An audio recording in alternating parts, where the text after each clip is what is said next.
அகிலம் நியூஸ் நேயர்களுக்கு வணக்கம். இன்றைய நாளுக்கான தலைப்புச் செய்திகள். அடுத்த 36 மணித்தியாலங்களில் நாட்டின் பல்வேறு பகுதிகளில் ஓரளவு பலத்த மழை பெய்யக்கூடும் என வளிமண்டலவியல் திணைக்களம் தெரிவித்துள்ளது. நேற்று மாலை 4 மணிக்கு வெளியிடப்பட்ட அறிக்கையிலேயே இவ்வாறு குறிப்பிடப்பட்டுள்ளது. அதன்படி மேல் சப்ரகமுவ வடமேல் மாகாணங்களிலும் காலி, மாத்தறை, கண்டி, நுவரெலியா மாவட்டங்களிலும் அவ்வப்போது மழை பெய்யக்கூடும் எனவும் சில இடங்களில் சுமார் 75 மில்லிமீட்டர் அளவிலான மழை பெய்யக்கூடும் எனவும் தெரிவிக்கப்பட்டுள்ளது.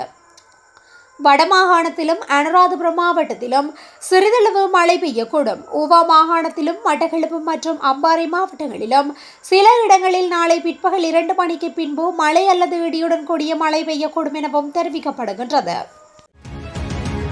சீதுவை முக்கலங்கமுவ பகுதியில் 79 வயதுடைய மூதாட்டி ஒருவர் கொலை செய்யப்பட்டு அவரது சடலம் பயணப்பொதிக்குள் மறைத்து வைக்கப்பட்ட நிலையில் மீட்கப்பட்டுள்ளதாக போலீசார் தெரிவித்துள்ளனர்.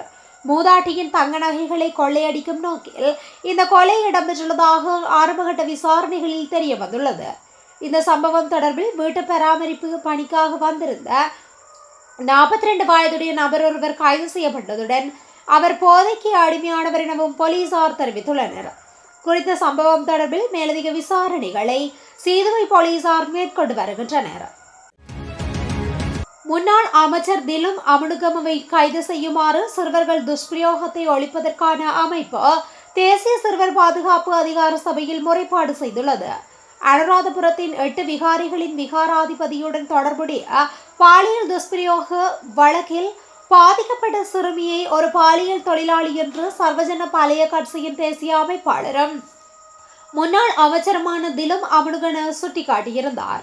குறித்த கருத்தை வன்மையாக கண்டித்துள்ள சிறுவர் துஷ்பிரயோகத்தை ஒழிப்பதற்கான அமைப்பு திலும் அமனுகமவை கைது செய்ய கோரி தேசிய சிறுவர் பாதுகாப்பு அதிகார சபையில் முறைப்பாடு செய்துள்ளது.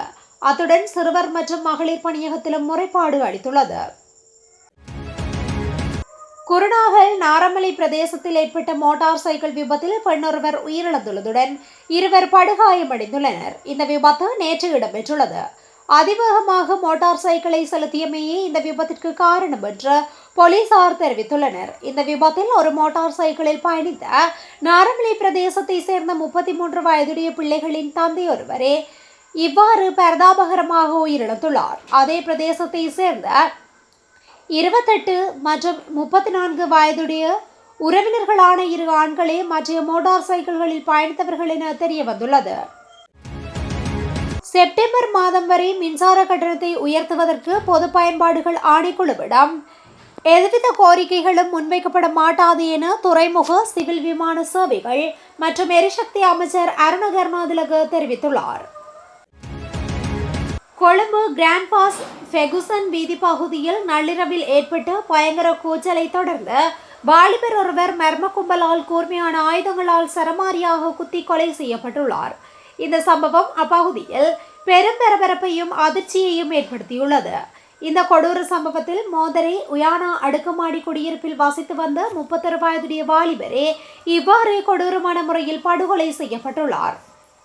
ஃபெர்குசன் வீதி பகுதியில் நள்ளிரவு வேளையில் திடீரென 2 தரப்பினருக்கு இடையே ஏற்பட்ட மோதலோ அல்லது போதைப்பொருள் கடத்தல் கும்பல்களுக்கு இடையே நிலவி வரும் நீண்டகால பகையோ என்ற கோணங்களில் கிராண்ட் பாஸ் போலீசார் தங்களது விசாரணைகளை தீவிரப்படுத்தியுள்ளனர்.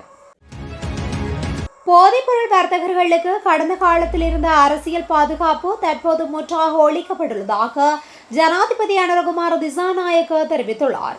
மட்டக்களப்பு வெஃபர் மைதானத்தில் நேற்று போதைப்பொருள் பேரழிவுக்கு எதிரான விசேட நிகழ்வில் கலந்து கொண்டு உரையாற்றும் போதே அவர் மேற்கண்டவாறு குறிப்பிட்டுள்ளார்.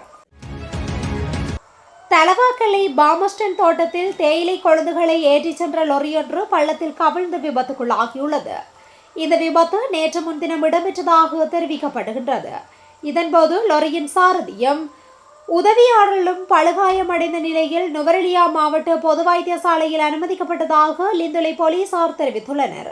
பாமஸ்டன் தோட்டத்திலிருந்து ரத்னகிரி தோட்ட வீதியூடாக தேயிலை கொழுந்துகளை ஏற்றிச் சென்ற லொரியே இவ்வாறு வீதியை விட்டு விலகி பள்ளத்தில் பாய்ந்து விபத்துக்குள்ளானது. எனினும் நேற்று காலை சாரதி நுவரெலியா மாவட்ட பொது வைத்தியசாலையில் இருந்து மேலதிக சிகிச்சைக்காக கண்டி போதனா வைத்தியசாலைக்கு மாற்றப்பட்டுள்ளார்.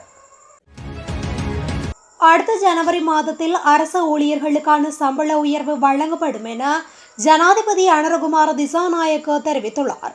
அத்தோடு அரசு சேவையின் சம்பள உயர்வுகள் 3 கட்டங்களாக மேற்கொள்ளப்பட்டுள்ளதாக குறிப்பிட்ட ஜனாதிபதி இன்னும் தீர்க்கப்பட வேண்டிய பெரிய பிரச்சனைகள் பல உள்ளதாகவும் சுட்டிக்காட்டியுள்ளார். நாடளாவிய ரீதியில் உள்ள அனைத்து முஸ்லிம் பாடசாலைகளுக்கும் 5 நாட்கள் விசேட விடுமுறை வழங்கப்பட்டுள்ளதாக கல்வி அமைச்சு அறிவித்துள்ளது.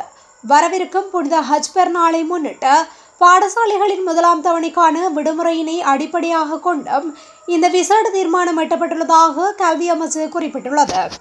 அந்த வகையில் அனைத்து முஸ்லிம் பாடசாலைகளுக்கும் எதிர்வரும் மே மாதம் 27ஆம் திகதி முதல் மே மாதம் 31ஆம் திகதி வரை விசேட விடுமுறை வழங்குவதற்கு கல்வி அமைச்சு தீர்மானித்துள்ளது. அரசு ஓய்வூதிய கொடுப்பனவு மறுசீரமைப்பு திட்டத்தின் 2ஆம் கட்ட நடவடிக்கைகள் எதிர்வரும் ஜூலை மாதத்தில் நடைமுறைப்படுத்தப்படவுள்ளதாக பொது நிர்வாகம், மாகாண சபைகள் மற்றும் உள்ளூராட்சி அமைச்சு அறிவித்துள்ளது. மறுசீரமைப்பு திட்டத்தின் போது தற்போதைய முன்னேற்றம் தொடர்பாக விடயதானத்திற்கு பொறுப்பான அமைச்சர் சந்தன அபேரத்ன உத்தியோகபூர்வ தகவல்களை வெளியிட்டுள்ளார். வனவாசல ரயில் விபத்தின் காரணமாக ரயில்வே அமைப்பிற்கு ஏற்பட்ட சேதத்தின் மதிப்பு சுமார் 1.7 மில்லியன் என இலங்கை ரயில்வே திணைக்களம் தெரிவித்துள்ளது. இந்த விபத்தினால் சுமார் 200 அடி நீளமுள்ள ரயில் தண்டவாளங்கள், ஸ்லீப்பர்கள் மற்றும் பிற ரயில் பிரிவுகள் சேதமடைந்ததாக ரயில்வே மற்றும் பொறியியல் திணைக்களம் தெரிவித்துள்ளது. சேதமான பகுதிகள் தற்போது புனரமைக்கப்பட்டு விட்டதாகவும் திணைக்களம் தெரிவித்துள்ளது. அதன்படி ரயில்வே அமைப்பு, சமிக்ஞை அமைப்பு மற்றும் ரயில் பெட்டிகளுக்கு ஏற்பட்ட சேதங்கள் உள்ளிட்ட மொத்த சேத மதிப்பீடு அடுத்த சில நாட்களில் போக்குவரத்து மற்றும் நெடுஞ்சாலைகள் அமைச்சிடம் சமர்ப்பிக்கப்படும் என்று திணைக்களம் கூறியுள்ளது.